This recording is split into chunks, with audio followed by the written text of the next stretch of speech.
Assalamualaikum warahmatullahi wabarakatuh. Bu, serius ibu.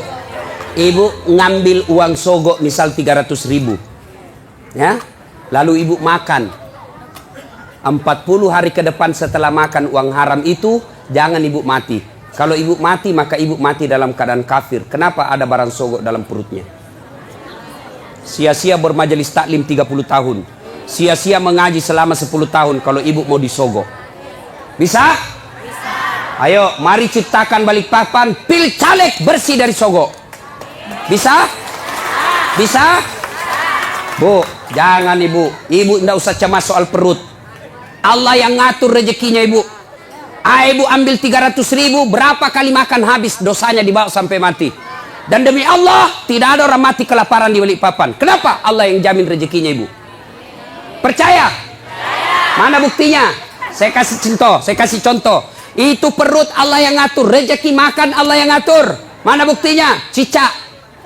Tahu cicak? Apa dia makan cicak ibu? Nyamuk. Masuk akal enggak? Enggak. Satu terbang, satu di dinding. Mana bisa ketemu?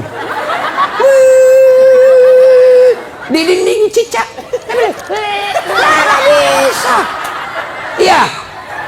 Tapi lagu saya waktu kecil apa dia bilang? Cicak-cicak di dinding, diam-diam merayap, datang seekor nyamuk. Hap! Nyamuk yang datang. Lagu tidak bilang cicak lompat ke nyamuk. Jadi jangan sogok bu ya. Ya, ibu datang pengajian-pengajian, kalau ada caleg yang undang, datang dengan niat dapat ilmu, bukan karena dapat jilbab. Ya, kalau ibu niat dapat ilmu di akhirat kelak, Allah cari mana ibu yang datang karena pengajian mau dapat ilmu, ini hadiah dari kamu. Saya kasih kau hadiah surga. Tapi mereka yang datang karena ngejar seragam, ngejar sembako, ngejar jilbab, dia akan berkata kepada Allah, ya Allah, mana pahalaku pengajian? Allah berfirman, kau dulu pergi pengajian, kamu kau dapat jilbab toh? Kau sudah dapat min, tidak ada kau dapat sekarang cilaka. Masih bau kok. Jelas? Nah, berikutnya. Lalu Nabi berkata, masalahnya nak suka jika. Nabi bilang, Nafisah, tenang, saya punya urusan. Lalu Nafisah datang kepada Khadijah. Bunda, bagaimana kalau ada laki-laki suka kita? Sembarangnya. Mana ada suka janda orang tua? Nabi bilang, iya ada suka. Betul kok, betul. Alhamdulillah. Tapi masalahnya ini yang suka ki lebih muda dari bunda. Tak jadi masalah. Tapi ini anak buah tak jadi masalah. Masalah dia suka di saya. Dia bilang, Nafisah, tenang bunda, saya punya urusan. Coba, ini namanya menjaga harga diri dua belah pihak. Coba kalau Nafisah mau kasih malu Khadijah, datang ke Muhammad. Muhammad, nah suka kau bunda, banyak uangnya, peraski, kesempatan kau ambil ini uang, banyak, nah suka sekali kau. Coba, kalau juga Nafisah mau kasih malu Khadijah, begitu caranya. Atau dia kasih malu Muhammad, tapi tidak, kedua belah pihak dijaga harga dirinya. Begini mestinya tim sukses. Jangan cerita kejelekannya orang. Calon ini biarlah, jangan cerita keburukan calon yang lain. Lebih baik cerita kelebihan-kelebihan calonnya masing-masing. Kalau ada datang tim sukses yang cerita kejelekan orang, demi Allah jangan pilih dia. Kenapa? Dilarang dalam agama menjelek-jelekkan orang. Bisa ibu? Bisa. Betul? Betul. 300.000 lewat. Sudah nikah. Khadijah 45 tahun, Rasulullah 25 tahun. Khadijah 40 tahun, Rasulullah 25 tahun. Selisih 15 tahun. Sudah. Setelah menikah, Khadijah sebelum menikah bu, Khadijah sebelum menikah itu kaya. Kekayaan beliau 22/3. Lebih dari setengah barang-barang mewah yang ada di Mekah miliknya Khadijah. Bayangkan, kaya.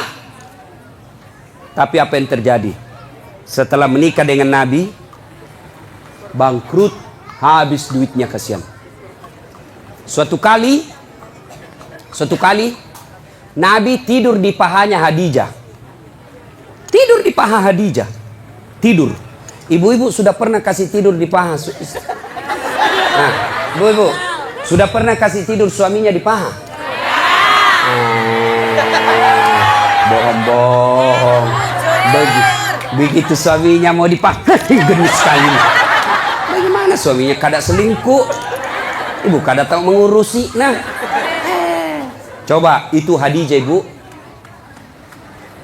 Beliau tidur suaminya. Lalu dia lihat-lihat suaminya dengan wajah yang lusuh, capek. Bukan jelek ya, capek. Kan kentara muka yang capek. Seperti mukanya Ustaz Dasad. Capek, bu, capek betul. Dia bilang istriku, mama nyecek, be, kasihan suamiku. Matoa nih kasih. Sudah tidur. Lalu Khadijah melihat suaminya dan berkata dalam hati, wahai orang-orang Mekah, ayuhan nas, wahai manusia, kenapa kau benci betul ini manusia?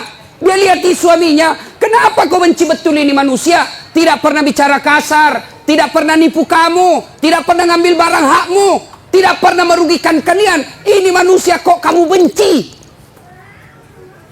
Khadijah sambil melihat suaminya, menetes air matanya.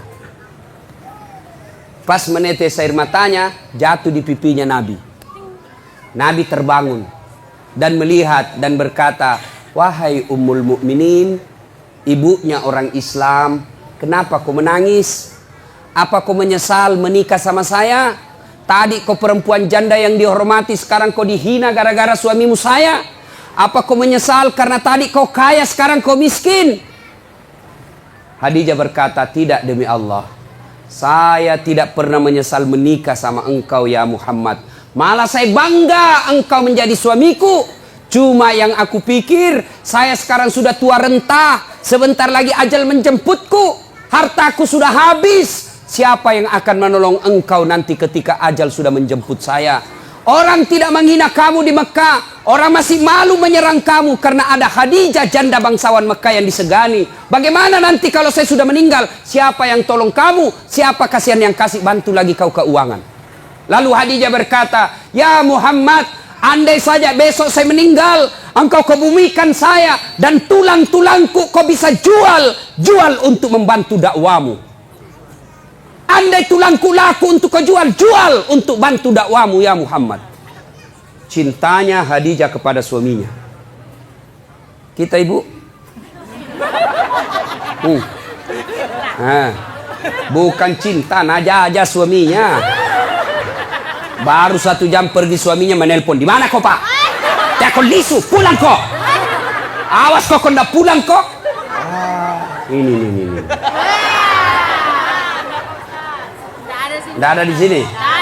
Nah, motor lolos. Bu, halo ibu. Biar ibu jidatnya hitam sholat. Senin Kamis ibu puasa, ngajar ngaji di TKTPA, tapi ridho suami tidak ibu miliki, tidak bakal ibu masuk surga.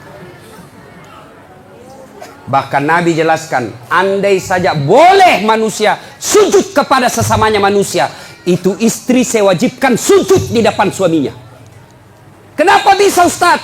Karena ibu harus tahu, kami laki-laki suami tidak boleh masuk surga sebelum istrinya dulu diperiksa. Kalau ibu rajin sholat, ibu rajin puasa, ibu rajin tadarus, suaminya peselingkuh, suaminya tukang judi, suaminya tidak sholat, suaminya pengedar narkoba, tapi ibu alim, muslimah yang baik, tidak ada urusan. Suami masuk neraka, ibu tetap masuk surga. Bahkan Nabi menjelaskan istri yang taat sama suaminya, padahal suaminya pembuat maksiat, kata Nabi, nih 7 surga kau masuki, tadkhulul jannati bisalam. Pilih kau ini 7 pintu surga mana kau masuki. Meskipun suamimu bajingan. Beda kami laki-laki.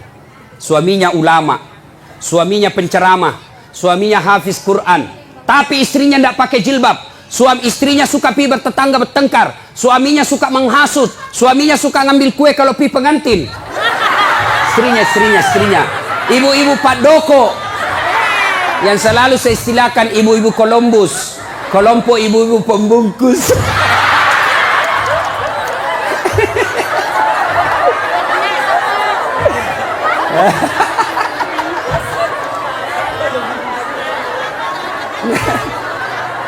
Pergi pengantin,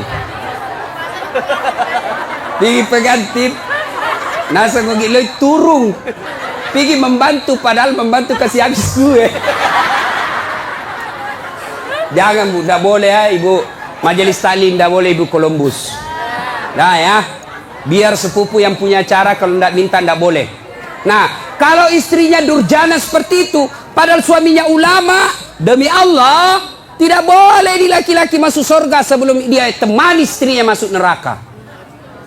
Makanya ibu, jangan sakiti perasaan suami. Susah jadi suami bu, kami tanggung dunia akhirat.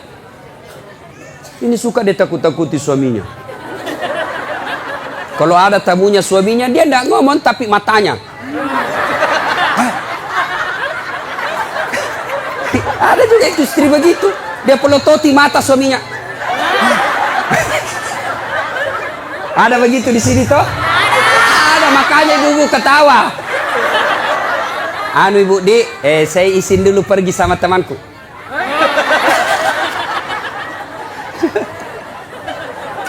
Nah, subhanallah, Khadijah, itulah Khadijah. Karena waktu yang terbatas.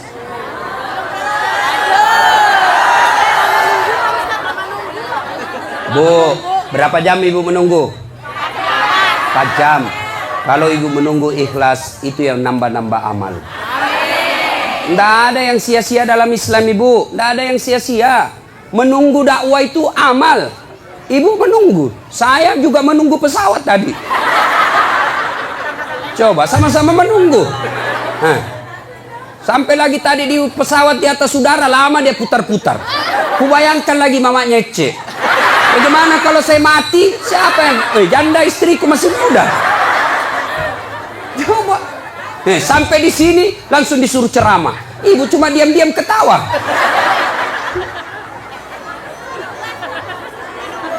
Minum, saya puasa ibu. Nah, siapa tahu ada yang mau traktir saya buka puasa. Ibu Rahmat Mas'ud tadi sudah telepon saya, Ustaz buka di rumah, bahkan kepiting. Karena beliau itu tahu betul kesenangan saya, kepiting. Masih muda ibu. Kolesterol, baca bismillah, lari kolesterol. Setan aja dikasih lari itu bukan bismillah, apalagi cuma kolesterol. Nah sudah. Nah, ketika Khadijah radhiyallahu, istri Nabi sakaratil maut, madangi. Waktu itu Nabi usianya 45 tahun, Khadijah 65 tahun.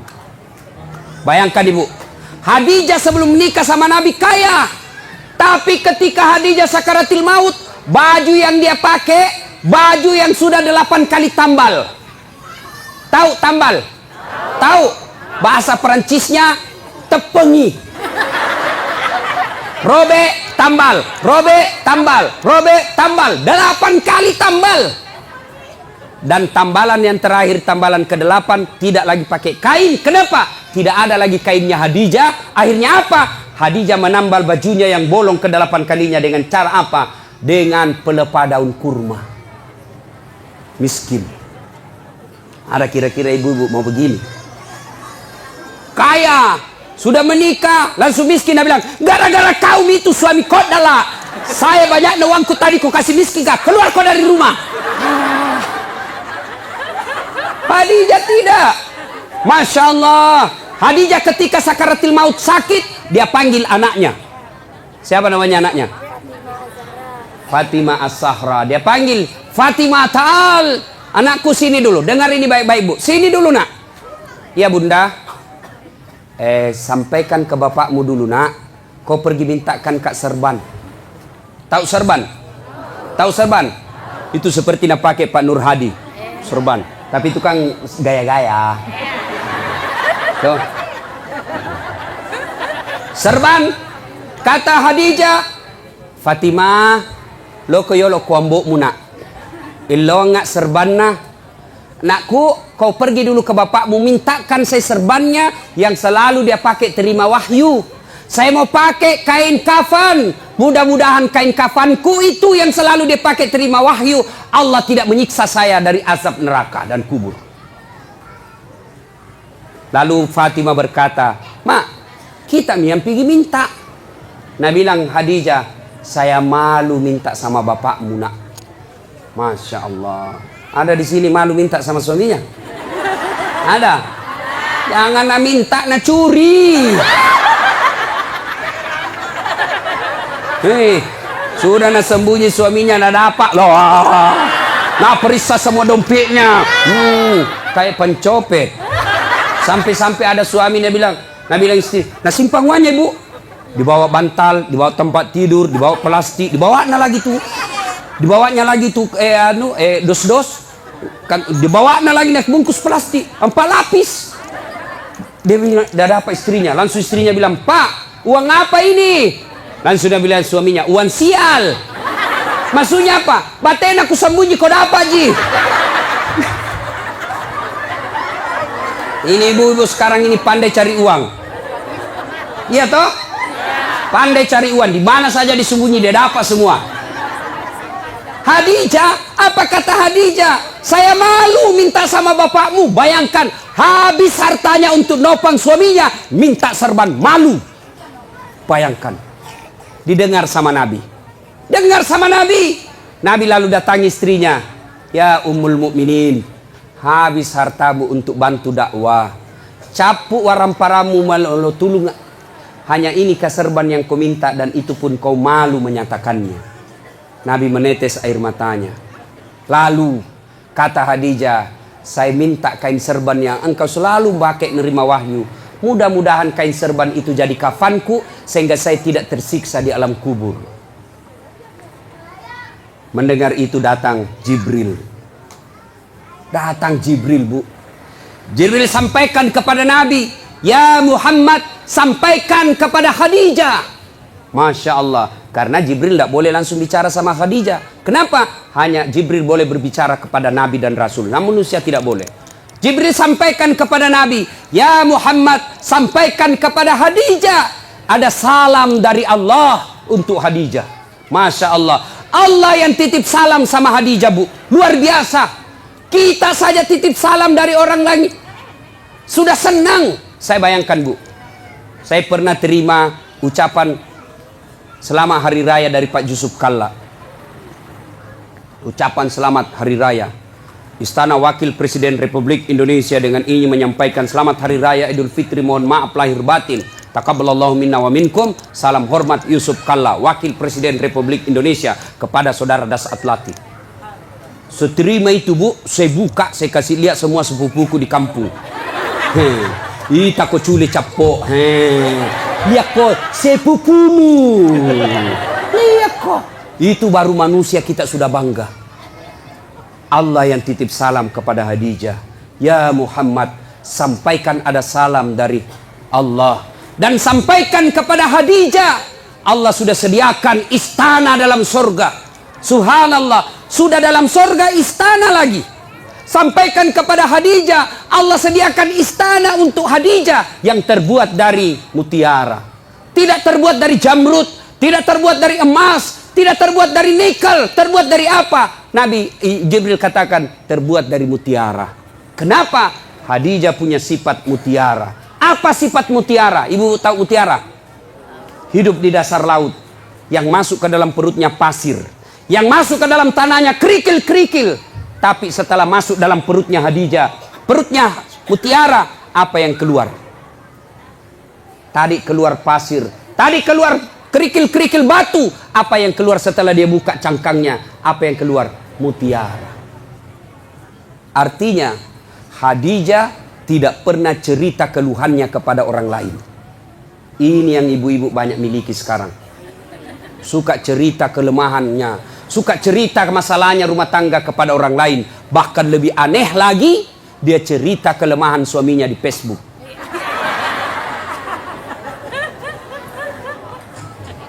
Bu, apa ada manusia tidak punya masalah? Ibu kira-kira Yakin enggak Khadijah penuh dengan masalah dalam hidupnya? Khadijah banyak masalahnya dalam hidup. Beliau kadangkala melihat Rasulullah kelaparan. Di depannya lapar Rasulullah. Sampai pucat beberapa kali tidak makan. Beliau melihat dengan mata kepalanya. Rasulullah dihina oleh pamannya. Dilihat dengan mata kepalanya sendiri. Khadijah, apa dia pergi cerita? Tidak. Jadi kalau ibu mau punya sorga, istana dalam sorga, maka ibu punya sifat seperti Khadijah. Apa sifatnya Khadijah? Jangan suka cerita kelemahan rumah tangga. Apa tidak boleh mengeluh? Boleh. Apa tidak boleh curhat? Boleh. Apa tidak boleh mengungkapkan perasaan? Boleh. Tapi kemana? Kepada Allah. Yang dilarang cerita ke medsos, cerita ke tetangga. Ya, ibu-ibu, ada di sini tidak ada masalahnya? Oh, dalam rumah tangga ibu semua orang punya masalah. Contoh, dia bilang enaknya itu Ustaz, kenapa? Gagahnya suaminya. Bu, suami gagah masalah. Kenapa? Dia goda orang, Bu. Apalagi kalau istrinya jelek. Lebih masalah lagi itu. Suami gagah, istri jelek, masalah. Berarti bagus kalau suami jelek, Ustaz. Suami jelek dihina orang. Kita lagi malu jalan sama dia. Duluan aja Pak, saya menyusul. Suami gagah, masalah. Suami jelek, masalah. Berarti bagus kalau tidak ada suami. Ya bagus ibu. Nabi lagi ke orang Gasturi, gadis tua Republik Indonesia. Coba. Ayo, bagus kalau banyak suami, lebih masalah lagi. Coba. Tidak ada orang tidak ada masalah. Dulu waktu mau menikah, apa masalahnya? Mudah-mudahan dapat jodoh. Dapat suami, ada masalah, selesai masalahnya? Tidak. Mau punya anak. Punya anak, selesai masalahnya? Tidak. Mau punya rumah. Sudah punya rumah, selesai masalahnya? Mau punya mobil. Punya mobil, selesai masalahnya? Tidak. Bayar cicilannya. Maka Khadijah pun demikian. Tapi Khadijah ketika ada masalahnya, beliau ngadu kepada Allah. Kita ada masalah, mana? Ambil HP. Update status. Dia cerita semua jeleknya suaminya. Tidak kusangka kau begitu. Waktu kau dulu melamar saya begitu sopan, sekarang kau kasarnya minta ampun. Semua teman Facebooknya tahu. Dia pergi cerita sama tetangganya. Suamiku kok gini ya. Dulu waktu masih di Pinang saya, dia pacari saya. Sopannya, hati-hati dek. Pelan-pelan dek. Ada batu di depan, hati-hati. Itu waktu masih gadis. Sekarang sudah anak punya 3, tahan tuh kakiku. Nah bilang, di mana kau simpan matamu dong? Nah, jangan cerita kejelekan suami ke orang lain. Lebih mana? Ngadu kepada Allah. Ya Allah, begitu baik suami saya dari tahun pertama sampai tahun 10. Setelah ini ya Allah, setelah terpilih jadi anggota DPR, setelah bagus rumahnya, setelah bagus dia punya mobil, sepertinya dia mulai terpikat sama wanita lain. Ya Allah. Bukan saya, Bu. Bukan juga Pak Nur Hadi. Ya Allah, Engkau yang menitipkan rasa cinta dalam hati suamiku. Pelihara cintanya kepada aku ya Allah. Jangan Engkau palingkan hatinya ke orang lain. Buat dia pusing kepalanya kalau dia tidak lihat saya 24 jam. Boleh doa begitu Bu. Ngadu kepada Allah. Ya Allah, saya lihat suamiku makin hari makin kasar ya Allah. Aku tidak mampu mendidiknya ya Allah. Tapi Engkau yang beri hidayah. Berikan hidayah kepada suamiku ya Allah. Supaya dia menjadi suami yang menjadi imamku dunia akhirat. Jangan pergi cerita sama tetangga. Itu suamiku pelitnya nah. Sudah pelit kalau tidur ngorok. Sudah itu keluar lagi nyiurnya. Beleng-beleng. Kamu dicerita. Bertengkar sedikit langsung sudah telepon mamanya di Sulawesi. Mak, suamiku begini. Jangan. Minta pertolongan Allah. Allah cuma minta ud'uni astajib lakum. Minta kau kepadaku, saya yang selesaikan masalahmu. Ayo, minta berdoa kepada Allah. Dan berdoa tidak harus bahasa Arab. Ada yang selalu bilang, Ustadz, apa doanya? Suamiku ini sudah mulai lain-lain. Doanya, 1, perbaiki pelayanan. Ini rahasia laki-laki, Bu.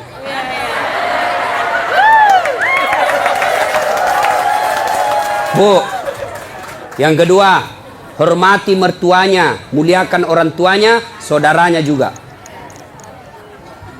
Yang ketiga, ibu harus selalu cantik di rumah.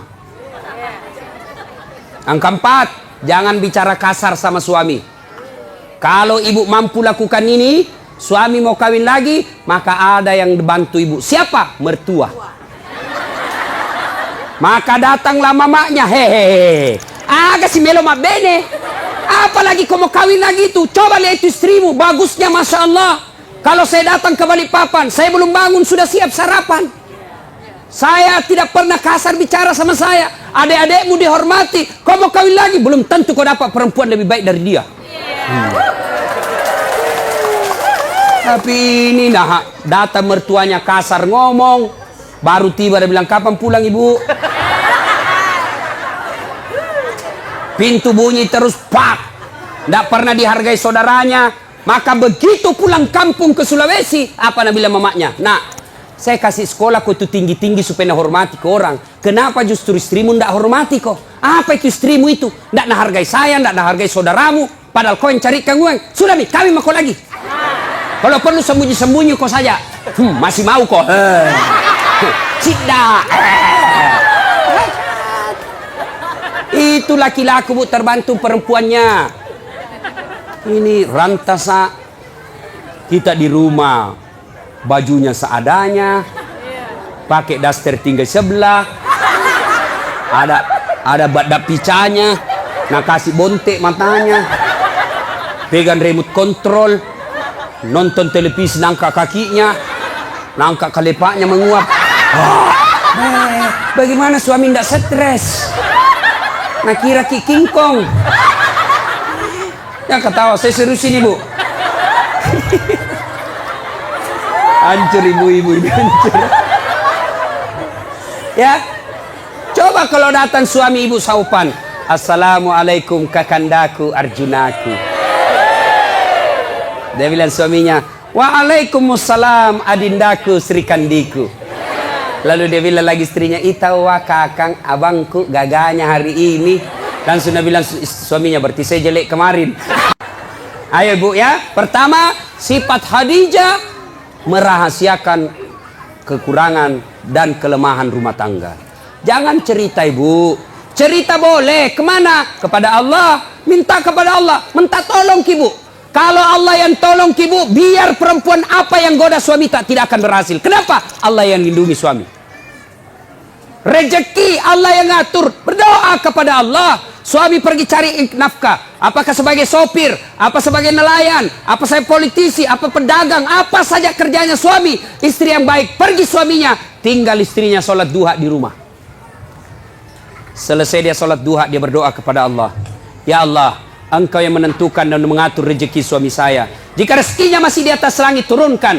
Jika masih dalam tanah, munculkan. Jika masih jauh, dekatkan. Jika masih sedikit, cukupkan. Yang lebih penting dari itu, ya Allah, berkahkan. Coba nih, ibu tidak harus bahasa Arab. Ngadu, nangis kepada Allah. Nangis kepada Allah. Bahasa Bugis boleh. Daripada bahasa Arab tidak ditahu artinya.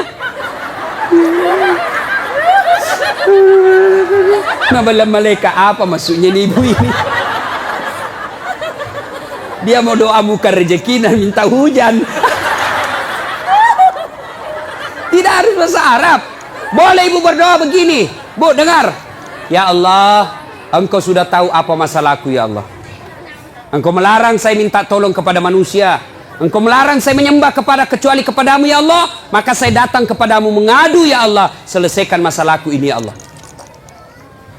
Sudah itu, berikutnya didik anak dengan baik. Bu, pakai filosofi seperti mama saya.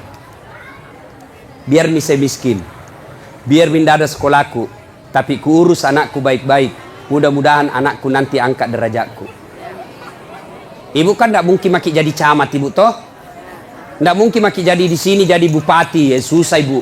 Tidak mungkin mi. Tapi didik anak dengan baik, anak tak nanti yang jadi bupati. Susah jadi pengusaha tanker, bu. Punya kapal tongkang, punya kapal ini, agaknya susah ibu. Doakan didik anak, mudah-mudahan anak tak milik nanti itu. Tidak mungkin menjadi dokter ibu toh. Tidak mungkin. Maka berdoa, didik anak, mudah-mudahan anak tak jadi dokter. Nah, ibu silakan kerja apa saja, mau berpartisipasi dunia apa saja, tapi ingat fungsi ibu ada dua. Satu sebagai istri, dua sebagai ibu untuk anak-anaknya. Tidak ada gunanya sukses segala-galanya kalau anak berantakan. Contoh ibu, ini sudah kejadian ibu, ya kejadian ini. Ini ada anak-anak yang curhat sama saya. Usia 15 tahun. 15 tahun ibu. Ustaz, hamil pacarku. 15 tahun. Saya bilang, cewekmu usia berapa? Satu kelas sama saya Ustaz. SMP. Ya. Saya bilang, kasih bicara saya bapakmu, harus kasih nikah. Saya tidak tahu apa dia kasih nikah sekarang. Lalu saya penasaran, berapa mi perempuan kau kasih begitu? Dia bilang, sudah 5 Ustaz, baru pilih hamil 1. SMP bu, kelas 5. 15 tahun. 15 tahun. Lalu saya tanya, bagaimana caranya? Tidak masuk akal. Kau di mana? Kau masuk hotel kan ditahu kau masih kecil. Apa dia bilang? Di rumahnya itu perempuan saya kasih gitu Ustaz. Saya tanya, kenapa bisa? Dia bilang, saya sudah tahu jam berapa orang tuanya tidak ada di rumah. Maka ibu, tidak ada gunanya ibu cari uang kalau rumahnya ibu tempat tidurnya anak gadis tak yang dibelikan mahal-mahal, dibikinkan kamar, kasih AC, kasih kipas, lalu anak laki-lakinya orang tiduri anak gadis tak di rumah. Itu mi fungsinya ada perempuan di rumah. Jelas ibu ya? Itu bukan cuma satu yang begitu, banyak yang curhat sama saya ibu soal begitu. Maka ibu didik anak, ya. Menurut Quran, ibu itu, istri itu fungsinya katifun. Ya? Apa itu katifun? Satu, diartikan ketek, kalepa. Apa? Gendong anakmu. Fungsinya ibu. Sekarang siapa yang gendong anak tak? Kareta. Dorong-dorong. Sambil menyanyi. Dorong-dorong. Tidak pernah gendong anaknya. Maka jangan heran anak-anak sekarang tidak dekat hubungannya sama orang tuanya gara-gara tidak pernah digendong-gendong anaknya. Masih 2 tahun nak kasih PAUD. Apa itu? Pendidikan usia dini. 4 tahun nak kasih masuk TK. 7 tahun SD. Kapan kita didik anak tak? Cepat sekali ambil orang. Gurunya didik. Pendidik sebaik-baiknya bukan gurunya tapi ibunya.